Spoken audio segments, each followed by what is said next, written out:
குழப்பங்கள் தீர்ந்துவிட்டது. பாட்டாளி மக்கள் கட்சியினுடைய தலைவர் மருத்துவர் இந்த அணி அந்த அணி என்று போடுவதை தயவு செய்து இந்த நிமிடத்திலிருந்து இதுவரையில் சற்று பிரிந்திருக்கக்கூடியவர்கள், ஒதுங்கி இருக்கக்கூடியவர்கள், குழப்பங்கள் தீர்ந்துவிட்டது. பாட்டாளி மக்கள் கட்சியினுடைய தலைவர் மருத்துவர் அன்புமணி ராமதாஸ் அவர்கள் தான் என்பதை தெளிவுபடுத்தியிருக்கிறோம். இனிவரும் காலங்களில் பத்திரிகை, தொலைக்காட்சி, ஊடக நண்பர்களுக்கு ஒரு அன்பு வேண்டுகோள்.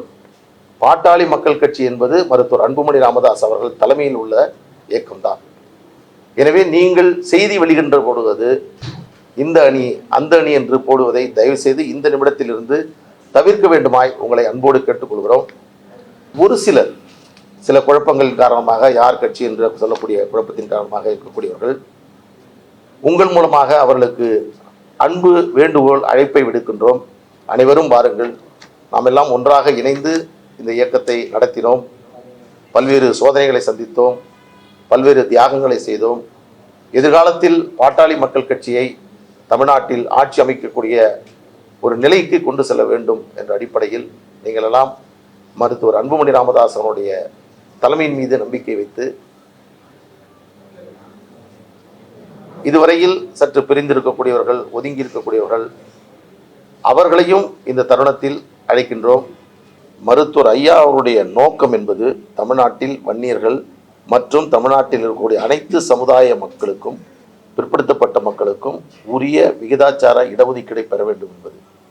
அதே போன்று பாட்டாளி மக்கள் கட்சி ஆட்சி அதிகாரத்தை பெற வேண்டும் என்பது. இந்த இரண்டு லட்சியத்தையும் அடைவதற்கான பயணம்தான் இது. எனவே அவர் நிறுவனராக கொண்டுதான் இந்த பயணத்தை தொடங்குகிறோம். அவருடைய ஆலோசனை அடிப்படையில், அவருடைய கருத்துக்களின் அடிப்படையில் செயல்பட வேண்டும் என்ற அடிப்படையில் தான் எங்களுடைய பயணம் என்பது தொடர்கிறது.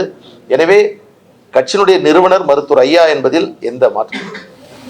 பாமக வந்து தேர்தல் அங்கீகரிக்கப்பட்ட கட்சி பதிவு செய்யப்பட்ட, அப்படி இருக்கும்போது பதிவு செய்யப்பட்ட கட்சிக்கு வந்து தேர்தல் ஆணையத்தில் ஒரு கடி அனுப்ப முடியுமா? அந்த விஷயத்தை முக்கியத்துவ தலையிட முடியுமா? உங்களுக்கு வந்து 3 விதமான தேர்தல் ஆணையத்தினுடைய 3 இருக்கு. ஒன்று, பதிவு செய்யப்படாத அரசியல் இயக்கம், அதற்கு எந்த அதுவும் கிடையாது. பதிவு செய்யப்பட்டு அங்கீகரிக்கப்பட்ட அரசியல் இயக்கம், பதிவு செய்யப்பட்டு அங்கீகரிக்கப்பட்டு பிறகு அங்கீகாரத்தை இழந்திருக்கக்கூடிய ரிஜிஸ்டர்ட் அன்ரெகனைஸ்டு பொலிட்டிக்கல் பார்ட்டி, இதையும் கண்காணிக்கக்கூடிய, வழிநடத்தக்கூடிய, அவர்களையும் முறைப்படுத்தக்கூடிய பணி என்பது தேர்தல் ஆணையத்திடம் இருக்கிறது. அந்த அடிப்படையில் தான் இது கொடுக்கப்பட்டிருக்கிறது. அங்கீகாரத்தை இழந்திருக்கக்கூடிய அரசியல் இயக்கங்களுக்கு அதற்கான கட்சி சின்னங்கள் ஒதுக்குவதற்கான அதிகாரம் என்பதும் தேர்தல் ஆணையத்திடம் இருக்கிறது.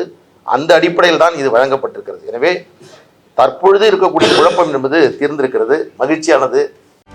செய்திகளை உடனுக்குடனும் துல்லியமாகவும் தெரிந்து கொள்ள சப்ஸ்கிரைப் பண்ணுங்க.